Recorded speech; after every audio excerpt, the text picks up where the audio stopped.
South Africa के against जो पाकिस्तान की सेंचुरियन टेस्ट मैच के लिए प्लेइंग 11 होनी है, उस पर नो प्लेसेस तो ऐसी है जिस पर कोई डाउट नहीं है, वो नो प्लेयर्स ने तो ये मैच खेलना ही खेलना था। दो प्लेसेस ऐसी हैं जिस पर एक क्लियर डिवीजन थी, टीम मैनेजमेंट में भी, फैंस में भी, मीडिया में भी, और ये दो places he basically topic of concern थे कि इन दो प्लेसेस पे पाकिस्तान के लिए कौन खेलेगा।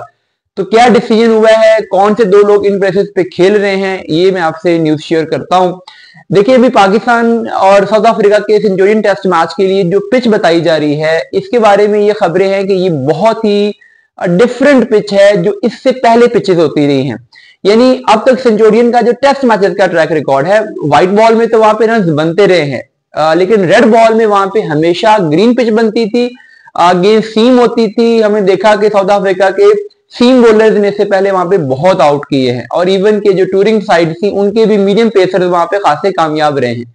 लेकिन इस दफा जो पिच है वो डिफरेंट है, उस पर घास नहीं है, बिल्कुल वो ग्रास लेस पिच है।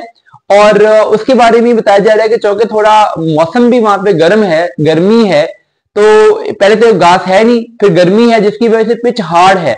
तो उस पिच पर गेंद के स्विंग होने के, सीम होने के चांसेस बहुत ज्यादा नहीं है। यानी नई गेंद तो हो सकता है कि कुछ करे, क्योंकि बाउंस होगा और बाउंस को सीम बॉलर इस्तेमाल कर सकते हैं, लेकिन उसके बाद जब गेंद पुरानी हो जाएगी तो पेसर्स के लिए इस पिच पर बहुत ज्यादा हेल्प नजर नहीं आती।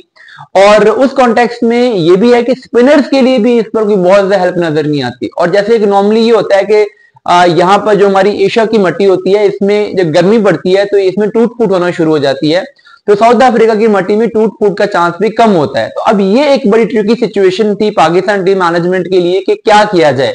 एक तरफ पिच पे घास नहीं है, तो चार पेसर के साथ जाने वाले आईडीए पे भी डाउट होता है कि क्या करना चाहिए, क्या चार पेसर के साथ जाना चाहिए।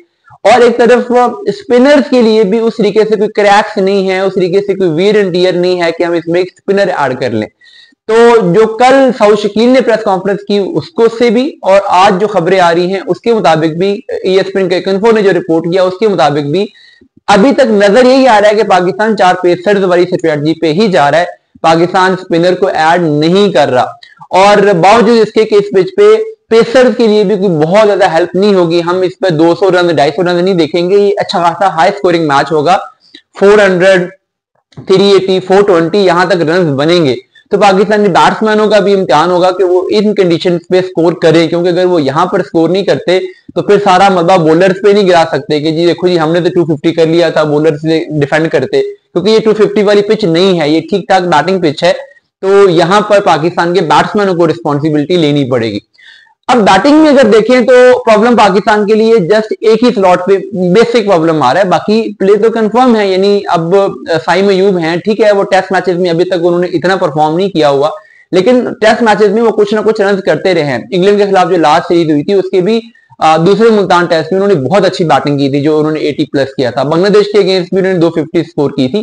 तो अभी तो 4-5 मैचेस ही खेले हैं, लेकिन उन्होंने स्पार्क दिखाया है वहां पर, तो उनके लिए भी इंपॉर्टेंट है। लेकिन अब्दुल्ला शफीक जिस बुरे पैच से गुजरे हैं पिछले कुछ अरसे में, ऑस्ट्रेलिया के टूर से आप कंसीडर करें, ऑस्ट्रेलिया की जो 6 टेस्ट इनिंग्स, फिर 4 टेस्ट इनिंग्स बांग्लादेश के खिलाफ, फिर इंग्लैंड के खिलाफ, और उसके बाद अभी वनडे की जो पिछली 8-9 इनिंग्स गुजरी हैं, तो कहीं पर भी कोई बड़ा स्कोर नहीं आया, जस्ट 100 आई, और वो भी बहुत जो फ्लैट पिच थी जिसमें हैरी ब्रूक ने 300 मार दिया था, उस पिच पे आई। अदरवाइज किसी भी और पिच में ना तो कोई अच्छी टेस्ट इनिंग्स खेली, कोई ग्राइंड करने वाली इनिंग, 70-80 की इनिंग्स जिसने मैच जितवाया हो, और ना ही ओडीआईज में भी कोई बहुत एक्सप्लोसिव किस्म की इनिंग्स खेली, 1-2 40-50 की, लेकिन वो भी बहुत डिफेंसिव माइंडसेट के साथ वो खेले। तो उनकी जो फॉर्म है, फिर साउथ अफ्रीका जब से वो आए हैं तीनों मैचेस में 3 डक्स, तो उनकी फॉर्म पे बहुत बड़ा क्वेश्चन मार्क था। इसलिए अब टीम मैनेजमेंट के सामने एक और मसला भी था कि कामरान गुलाम बेंच पे बैठे हुए हैं। कामरान गुलाम जिन्होंने टेस्ट मैच में 100 स्कोर की, ओडीआईज में 100 स्कोर की, फिर पिछले ओडीआईज में उन्होंने बड़ी जबरदस्त इनिंग भी खेली